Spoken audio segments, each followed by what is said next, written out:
Très heureux de vous retrouver dans la suite du programme du soir. Bonsoir et merci de nous choisir. Bienvenue si vous nous rejoignez dans Regard Croisé, le 4e numéro de cette semaine. Encore 4 sujets à aborder avec nos invités.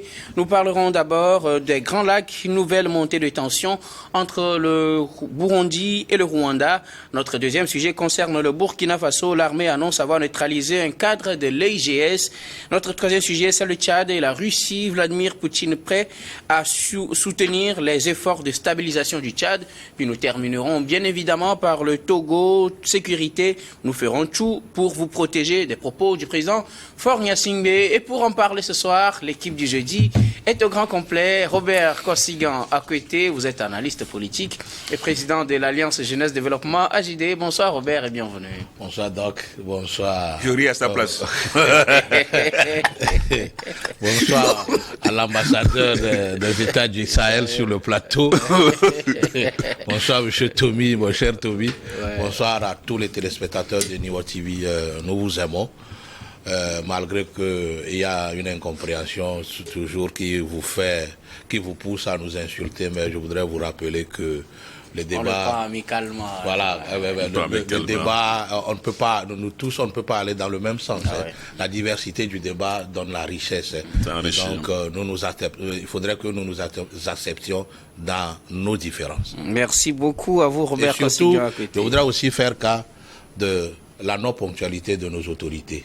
Je voudrais prier toutes les autorités du Togo d'être ponctuelles, car parfois, ils font épuiser sans le savoir la population sous l'effet de la chaleur et tout, ce qui fait que quand ils viennent finalement, quand ils passent le message, le message ne trouve pas de preneur. Non, de répondant, ni de réceptif, parce que les gens sont fatigués, ils sont sous l'effet de la chaleur et tout, et donc ils viennent applaudir, ils crient quand ils vont à la maison, quand vous leur demandez qu'est-ce que vous êtes partis faire là-bas, ils sont incapables de vous dire exactement ce que les autorités sont venues dire. Donc, prière à ce que toutes nos autorités alors pratiquent la ponctualité dans leur rendez-vous avec les populations pour lesquelles ils sont appelés alors à rendre service et à favoriser la vie. Merci beaucoup à vous, Robert Kossigan. À côté de vous, Emmanuel Vivien Tommy, vous êtes journaliste, directeur général de Plume Libre. Vous êtes également conseiller en communication politique. Bonsoir Vivien et bienvenue. Bonsoir Guillaume, bonsoir aux téléspectatrices et téléspectateurs de Niwa TV et de l'émission Regard Croisé. J'aimerais saluer particulièrement nos amis qui nous suivent depuis Abidjan et toutes les villes de la Côte d'Ivoire, également au Cameroun. Et remercier aussi ceux qui font de nombreux commentaires. Moi, je n'ai pas le temps de tout lire, je lis même rarement, mais je remercie tous ceux qui nous apprécient, font des commentaires sur nos débats, et aussi je remercie particulièrement ceux qui ont l'habitude de nous insulter. Je vais juste leur demander d'élever un peu le niveau du débat en évitant les insultes. Merci. Oui, en contribuant par des arguments. Des arguments concrets, c'est ce qui enrichit justement le débat. Et notre troisième invité, vous le savez déjà, il est surnommé l'ambassadeur des États du Sahel sur ce plateau, pasteur Edo Komi. Vous êtes le président du mouvement Martin Luther King MMLK. Vous êtes également le premier adjoint au maire de la commune Golfe 2. Bonsoir, pasteur Edo. Oui, bonsoir donc et bonsoir à mes co-débatteurs. Je suis très heureux ce soir. Parce que nous sommes tous en vie, nous sommes ensemble, que ceux qui souvent nous critiquent, ceux qui souvent font des commentaires, des fois déplacés sur nos émissions, s'ils savent combien de fois nous ici nous sommes heureux, nous sommes des amis après le débat, et ce qui se passe ici hors débat, hors micro, ben, c'est dire que c'est les débats d'idées. C'est très important de le préciser. Et je crois que la diversité, c'est ça qui fait la richesse. Donc on n'a pas besoin d'insulter qui que ce soit. Il faut qu'on apporte les idées contradictoires, et surtout avec des précisions sur ce que les thèmes que nous débattons, c'est très important. Donc c'est avec plaisir que moi je prends le titre honorifique d'ambassadeur des États de l'Afrique. Peut-être que vous serez d'ailleurs de l'Alliance des États du Sahel. C'est un plaisir. C'est un plaisir pour moi. Donc, moi seul, je alors. Moi seul, je représente le Burkina, le Mali et le Niger. Et s'il y a un autre État qui faisait coup encore... le quatrième. Donc, je représente... On ne souhaite plus ça. Je ne commence pas à représenter le Tchad. Pendant que c'est très important, vous voyez l'ambiance qui règne ici. Donc nous sommes en famille, nous sommes des amis, et le débat, ça nous enrichit, et c'est très important. Je voudrais juste terminer avec ce que Conseil Gandhi, c'est important, en tant que autorités responsables, si nous donnons des rendez-vous aux populations, donc il faut les respecter, parce que souvent elles plombent sous la chaleur, et des fois même fatiguées, ayant laissé leurs préoccupations. Parce que elles vivent de ça, ces populations. Mais elles laissent leurs préoccupations, elles viennent pour écouter les autorités, les responsables, et finalement elles sont obligées d'attendre jusqu'à 5 heures de temps, 6 heures de temps, et finalement des gens quittent même avant que les autorités ne viennent. Je pense pas que ce n'est pas une bonne chose. Il faut donner l'heure exacte aux populations pour qu'elles puissent être là. C'est très important. Je pense que cela fera du bien à nous. Il faut respecter ces populations-là, parce que sans elles, nous qui sommes autorités n'existons pas. Sauf Merci. que pour des raisons de sécurité, l'autorité peut être en retard spécialement, mais pas toutes les fois. Ouais. Pour des raisons Merci. de Merci sécurité. beaucoup. Tu as bien précisé, pas toutes les fois. Merci beaucoup. On va pas faire ce débat, s'il vous plaît. Merci pour les précisions. Nous allons attaquer notre premier sujet.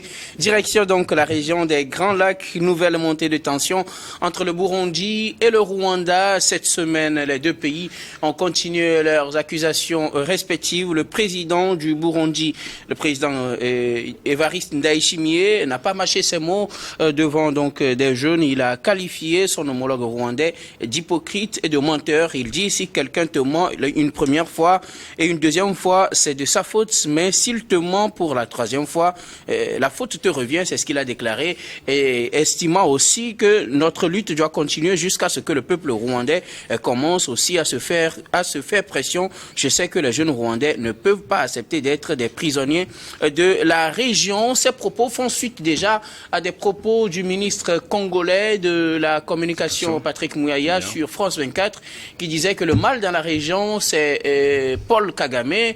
Des propos des deux pays qui ont suscité la réaction du Rwanda aussi, qui estime qu'il s'agit d'un appel à l'insurrection et ne compte pas se laisser faire. Vers quoi se dirige-t-on quand on sait que la RDC accuse depuis plusieurs mois, pour ne pas dire des années, quelques années, pas trop, le Rwanda de soutenir le M23 dans sa résurgence. Et voilà le Burundi qui s'ajoute, qui dit que le Rwanda appuie le mouvement rebelle Red Tabara et qui ne voudrait pas livrer les autorités ou bien les responsables de ce mouvement aux autorités du Burundi. La tension monte dans la région des Grands Lacs. Je voudrais bien commencer par vous, Pasteur Komiedo. Alors, il y a malaise général dans les Grands Lacs, dans l'Afrique centrale, dans l'Afrique centrale, au niveau de Burundi, de Rwanda et de la RD Congo. Et cela doit attirer rapidement l'attention cela doit préoccuper l'Union africaine et puis la conférence des chefs d'État de l'Afrique centrale, parce que ça devient récurrent. On dirait que Paul Kagame est le malheur de la région, je ne le dirais pas si brusquement, mais c'est vrai que Paul Kagame, dans sa dictature, fait développer le Rwanda et le place dans les pays vraiment émergents, des pays émergents, parce qu'on n'avait pas grand-chose à envier à Rwanda par rapport aux autres pays aujourd'hui. Quand vous y arrivez à Kigali, un pays propre, un pays vraiment où il y a les gratte-ciels, il y a presque tout à Rwanda, sauf la liberté d'expression, de manifestation et autres. Il n'y a pas d'opposition en tant que les gens meurent en prison. C'est aussi ça. Mais je pense quand même que le Rwanda devient vraiment très encombrant par rapport à ses supposés soutiens. Supposé soutien aux rebelles. En dehors de M23, il y a le Red Tabara, qui est aussi un mouvement terroriste, qui est toujours en Kivu, au niveau de Kivu, toujours donc sur le territoire congolais, mais qui sévit et qui fait aussi mal dans la région. Et donc le président comment on l'appelle, Evariste justement disait cela en RD Congo, c'est sur le territoire congolais lors de la prestation de serment du président congolais, qu'il dit tout ça. Et c'est dangereux. Les termes sont trop durs, sont durs par rapport à un chef d'État, dire que il est menteur, il est hypocrite, et ça devient très sérieux dans la région. Il va falloir très rapidement qu'on y consacre beaucoup de temps, parce que c'est vrai que le degré de nuisance de Paul Kagame serait en train de déplacer les frontières, et que ça, il va falloir quand même qu'on fasse attention. Mais au même moment, est-ce que les États-Unis, les Nations Unies et beaucoup d'autres puissances, même en Afrique, d'autres pays en Afrique, ont déjà accusé Paul Kagame d'être le soutien des mouvements rebelles M23, même si Paul Kagame nie, nous tous savons ce que les tensions qu'il y a eu entre la RD Congo et le Rwanda, et aujourd'hui c'est avec Burundi et Rwanda, c'est des pays frères vraiment, qui sont des Hutus et des Tutsis, donc c'est les deux pays vraiment frères, et je pense que les relations se détériorent, et il va falloir rapidement trouver une solution. Diplomatiquement, c'est des incidents diplomatiques qui sont partis pour durer, parce que les termes sont durs, et peut-être c'est en fonction de ce que le président Évariste subit de la part de ces rebelles. Donc il va falloir qu'on essaie d'éteindre le feu là. Le feu, il y a un feu là dans la région des Grands Lacs, il va falloir qu'on l'éteigne le plus tôt possible. Il faut pas dormir sur ça, puisque ça risque de dégrader totalement la région. Malheureusement, heureusement, cette région qui est riche, immensement riche, c'est la corne de l'Afrique. Il va falloir rapidement qu'on trouve une solution à cela. Merci beaucoup à vous, pasteur Robert Kosigan-Akwete. Le président burundais Evariste Ndayishimiye, à la suite de Félix Tshisekedi, commence aussi par accuser le Rwanda de semer cette insécurité dans la région. Il accuse Kagame de soutenir le groupe rebelle du Red Tabara, qu'il refuse de livrer donc au Burundi, un groupe rebelle qui attaque souvent les populations. Au Burundi, cette réaction de Evariste Ndayishimiye fait suite donc aux propos tenus par les officiels congolais qui accusent eux aussi le Rwanda. Pour le Rwanda, il s'agit d'un appel donc à l'insurrection, et le pays ne compte pas se laisser faire. Oui, cela a commencé d'abord par la fermeture des frontières. Des frontières, effectivement. De pays de passage. Entre les deux pays. Et je dis que voilà, ce n'est que la montée des tensions qui continue entre le Burundi et le Rwanda. Le Burundi réclame le groupe des rebelles Red Tabara, que Rwanda n'a pas encore livré, d'abriter. Voilà, d'abriter et tout. Bon, ce ne sont que des allégations, mais seuls les deux États savent de quoi ils sont en train de parler. De loin, nous ne pouvons que analyser ce que nous avons lu, voilà. Et donc, actuellement, je pense que le torchon brûle entre le Burundi et le Rwanda, le Congo et le Rwanda. Et le président Ndayishimiye a fait même, il a tenu ce discours devant des jeunes Congolais, et il se dit que certainement que les jeunes Rwandais aussi vont se soulever contre leurs dirigeants. Ce que Kagame n'a pas du tout apprécié. Du fait que voilà, ils n'ont pas de liberté et tout. Donc je crois que ce n'est pas aussi un bon discours entre dirigeants. On ne peut pas demander à ce que les jeunes d'un autre pays se rebellent contre leurs dirigeants. Mais comme c'est une histoire de tension, bon, voilà. Et la réplique de Kagame ne s'est pas fait attendre. Il a dit que plus tard, ils vont se rendre compte qu'ils sont en train de commettre une grave erreur. Voilà, une grave erreur contre eux-mêmes, qui le sauront. Ça veut dire que selon Kagame, il y a anguille sous roche, que ce n'est pas directement lui ou les autorités rwandaises qui se dressent contre les autres dirigeants. Mais dans le cas du Congo, c'est que c'est surtout l'homme du Rwanda derrière le M23, alors qu'il froisse les relations entre les deux pays. Vivement que voilà, l'UA et le CEMAC ou la CEMAC, quelque chose comme ça, puissent intervenir rapidement, ne serait-ce que pour faire un dialogue entre les trois pays des Grands Lacs, pour que il n'y a pas une étincelle.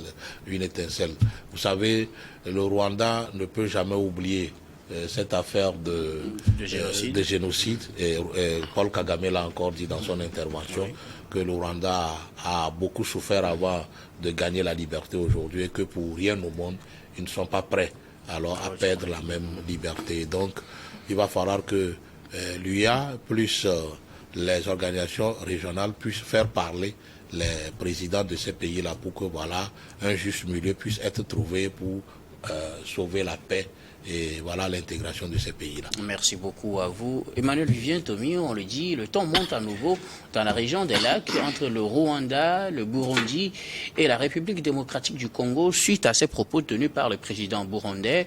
Réaction a suivi de la part du Rwanda. Quand un pays est une voie de déstabilisation par surtout les rebelles ou des fois aussi des mouvements politiques, il ne faut pas voir très loin, il y a un autre pays voisin qui soit alimente, abrite ou même dirige cette rébellion ou ces mouvements. Et donc, ce n'est pas aujourd'hui que ça commence en Afrique. La plupart des mouvements rebelles sont abrités par les pays voisins pour pouvoir faire des opérations dans d'autres pays. Maintenant, ce qu'on ne peut pas comprendre, c'est que M. Paul Kagame, qui est un ancien militaire, qui connaît aussi le sens de la paix, qui, pour avoir vécu un peu le drame du Rwanda avec le génocide, que Paul Kagame puisse encourager effectivement des rébellions qui font du mal à la population civile dans d'autres pays. Je pense que cela ne va pas dans le sens de la promotion de la paix. Alors, est-ce que les propos du président burundais sont acceptables? Non. Là aussi, les propos sont trop durs et les propos constituent une sorte de provocation. Vous parlez du président burundais. Burundais, oui, une sorte de provocation. Vous savez, on a beaucoup de mots pour dire la même chose sans frustrer. Quand il y a une attaque venant d'un autre pays contre votre pays, vous avez le droit de porter plainte auprès de la communauté sous-régionale, auprès de l'Union africaine, auprès des Nations unies. Et donc, il ne s'agit pas justement de traiter un président d'un État souverain de menteur ou d'utiliser des mots vulgaires pour qualifier. Il faut plutôt être diplomatique, mais être ferme sur les termes et dénoncer justement ces attaques des mouvements rebelles venant du Rwanda. Alors, quel est l'objectif poursuivi par Paul Kagame? Vous savez que les pays ont souvent des rivalités entre pouvoirs. Et donc, on est dans ce pays, on est contre le pouvoir en place dans l'autre et on veut aider effectivement soit les oppositions armées ou les rebelles à pouvoir prendre le pouvoir pour stabiliser les relations entre les deux pays. Mais pourquoi aussi le silence de l'Union africaine? Là, c'est là où tout gêne, parce que le président burundais a voulu justement provoquer pas seulement le président Paul Kagame, mais également l'Union africaine pour qu'il y ait des réactions, puisque le Rwanda dit qu'il va réagir et il faudra trouver une solution pour que les armes se taisent. Et ce n'est pas une bonne chose que de cultiver les germes de la rébellion, et cela provoque de l'insécurité dans un monde où nous sommes tous en proie au terrorisme. Merci beaucoup. À vous, nous allons marquer la première pause, puis on revient juste après pour la suite de cette émission.